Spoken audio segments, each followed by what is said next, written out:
کہتے ہیں کہ ایک مرتبہ قانون کی ایک کلاس میں ایک استاد نے ایک طالب علم کو کھڑا کیا، اس سے اس کا نام پوچھا اور اس کے بعد اسے کلاس سے نکل جانے کا کہا۔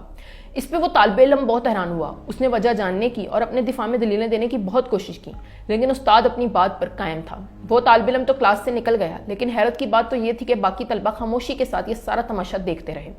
اس کے بعد استاد نے کلاس شروع کی۔ اس نے پوچھا کہ قانون کیوں وضع کیے جاتے ہیں۔ اس پہ ایک طالب علم کھڑا ہوا اور کہنے لگا، قانون اس لیے وضع کیے جاتے ہیں تاکہ لوگوں کو قابو میں رکھا جا سکے۔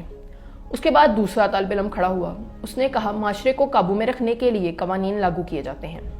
اس کے بعد تیسرے طالب علم نے کہا کہ قوانین اس لیے بنائے جاتے ہیں تاکہ کوئی طاقتور کمزور پر ظلم نہ کر سکے۔ استاد نے کہا، تم سب کے جوابات تو ٹھیک ہیں، لیکن یہ کافی نہیں ہے۔ اس کے بعد ایک اور طالب علم کھڑا ہوا۔ اس نے کہا، قوانین اس لیے بنائے جاتے ہیں تاکہ معاشرے میں عدل و انصاف قائم کیا جا سکے۔ اس پر استاد نے کہا کہ بالکل ٹھیک، میں اسی جواب کا انتظار کر رہا تھا۔ استاد نے کہا، اچھا چلو اب مجھے یہ بتاؤ کہ عدل و انصاف کا کیا فائدہ ہوتا ہے۔ اس پر ایک طالب علم نے کہا کہ عدل و انصاف سے کمزور کے حقوق کی حفاظت کی جاتی ہے تاکہ کوئی طاقتور کسی کمزور پر ظلم نہ کر سکے۔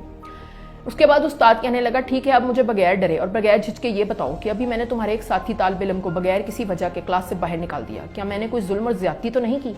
اس پر سب طلبہ نے بیک وقت جواب دیا کہ بالکل آپ نے زیادتی کی ہے۔ اس پر استاد نے غصے سے چلاتے ہوئے کہا کہ اگر میں نے زیادتی کی تھی تو تم سب لوگ خاموش کیوں بیٹھے رہے؟